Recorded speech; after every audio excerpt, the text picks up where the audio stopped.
La matinale de Radio Classique avec David Abiker. Stéphane, votre invité, la directrice générale France de LinkedIn. Avec Del Sol Avocat.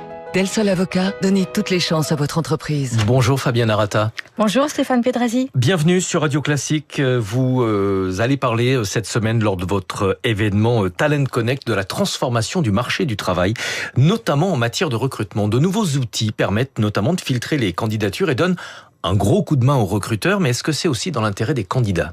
Absolument, ça donne un gros coup de main aux recruteurs, vous l'avez souligné, mais ça donne aussi et surtout un énorme coup de main aux candidats, puisque ça leur permet de rechercher de manière beaucoup plus large et beaucoup plus facile un emploi.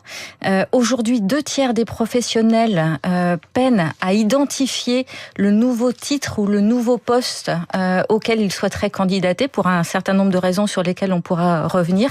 Et donc l'IA est un formidable révélateur de nouvelles opportunités. Mais est-ce que l'IA n'est pas en train de créer un nouveau mur dans le processus de recrutement, une sorte de forteresse numérique infranchissable pour certains profils dont la candidature ne parviendra pas jusque dans les mains d'un recruteur ?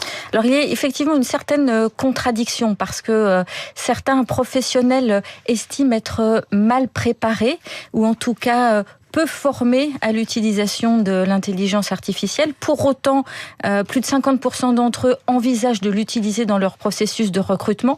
Et ce qui est important de souligner, c'est qu'en fait, ça les aide énormément puisque vous pouvez rechercher en langage naturel sur vos aspirations et sur vos compétences. Donc, vous n'êtes pas obligé d'aller chercher un titre, un poste, une industrie, mais vous pouvez dire, voilà, je recherche un poste qui me permet de m'exprimer en communication et si possible en radio. Voilà, plutôt que d'aller chercher journaliste de manière très précise. Est-ce que l'IA protège, par exemple, les candidats contre certaines discriminations dans le processus de recrutement, l'âge, le sexe, la nationalité, par exemple ? L'IA s'affranchit d'un certain nombre de barrières et élargit le champ des possibles pour les candidats puisque ça va filtrer les candidatures surtout sur vos compétences et essentiellement sur vos compétences. Donc on se dépiège de la recherche stricte sur un diplôme, une expérience strictement similaire au poste précédent. David ? Comment fait-on pour se distinguer ? Un certain nombre d'observateurs du marché du recrutement montrent qu'il y a une standardisation des lettres de candidature, de ce que proposent les jeunes diplômés en matière de CV. Tout cela se ressemble parce que les processus de recrutement se standardisent et s'automatisent. Comment sortir du lot ? 3 mots.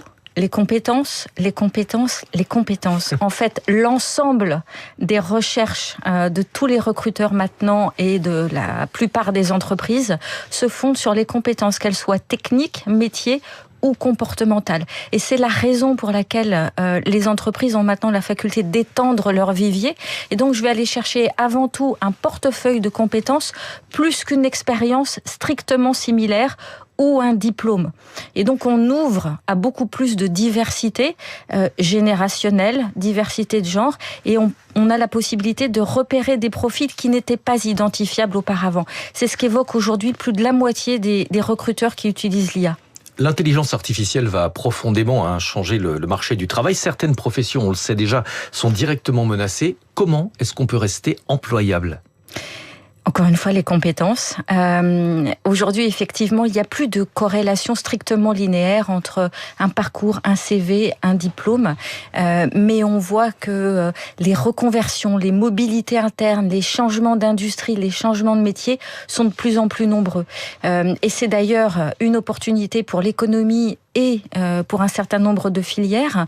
J'en veux pour preuve la filière de la construction, la filière du nucléaire, qui aujourd'hui recherchent énormément de candidats et vont chercher ces candidats dans d'autres secteurs industriels. Est-ce que les soft skills, c'est-à-dire les compétences qui ne sont pas directement issues de la formation, on va dire, académique, sont plus importantes aujourd'hui du fait justement de la concurrence de l'intelligence artificielle ?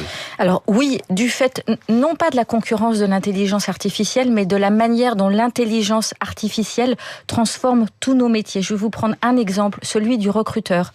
Aujourd'hui, le recruteur va passer beaucoup moins de temps derrière son écran à rédiger la description du poste, à filtrer sur les candidats, pour passer plus de temps avec le manager qui va recruter, pour passer plus de temps sur la phase de ce qu'on appelle l'onboarding, c'est-à-dire l'accueil du candidat. Et donc, ça va requérir de sa part plus de communication, plus de créativité, plus de collaboration. Et ça, c'est vrai pour tous les métiers. Donc les soft skills sont aujourd'hui en tête de liste de ce que cherchent les entreprises. Vous avez publié récemment la liste des métiers en croissance. Où est-ce qu'il faut miser aujourd'hui ? 4 grands domaines. Évidemment, la technologie et l'IA, donc ingénieur en IA, expert en machine learning. Donc ça, c'est le premier sujet. Deuxième sujet, tous les métiers de l'environnement qui restent extrêmement demandeurs. Même si les entreprises en parlent moins. Oui, parce que de toute façon, il y a un certain nombre de travaux qui restent à faire, un certain nombre de réglementations auxquelles il faut demeurer conforme.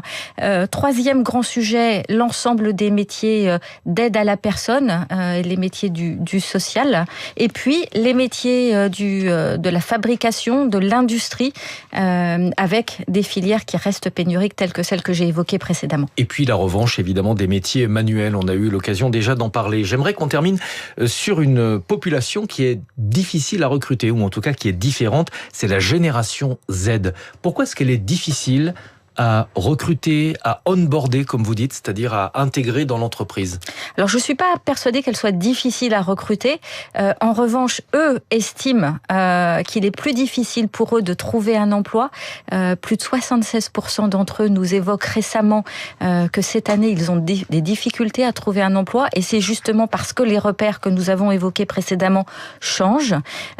Sur l'onboarding, pas forcément. En revanche, il demande évidemment du temps.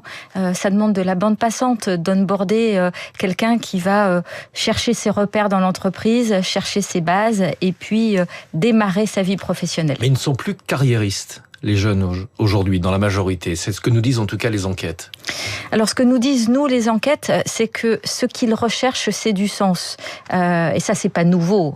Ils recherchent évidemment du sens. Ils recherchent des opportunités de bouger, des opportunités d'apprendre. Et donc, les entreprises qui misent sur les offres de développement, la formation en interne et la mobilité interne sont évidemment celles qui les attirent le plus. Merci beaucoup Fabienne Arata, directrice générale de LinkedIn en France. Je rappelle votre événement Talent Connect qui se déroulera ce jeudi. Et David, on est un peu des Gen Z, des générations Z dans l'âme, c'est-à-dire pas forcément faire carrière, mais avoir du plaisir tous les matins. Et avoir surtout un compte LinkedIn où je peux vous suivre, Stéphane Pedrazzi, et où vous partagerez peut-être un jour les chroniques de vos invités. En tout cas, moi, je vais partager celle-ci avec mes abonnés. Ça suffit. À demain, 6h pour la matinale de l'économie. Merci à tous les deux, Stéphane. À suivre les coulisses de la politique et Sarah Knafo qui a du mal à se rappeler du prix du pass Navigo. C'est ce que nous racontera Marcelo Vesfred. Mais avant cela, Karine Dijoux. Et si nous parlions français, Radio Classique.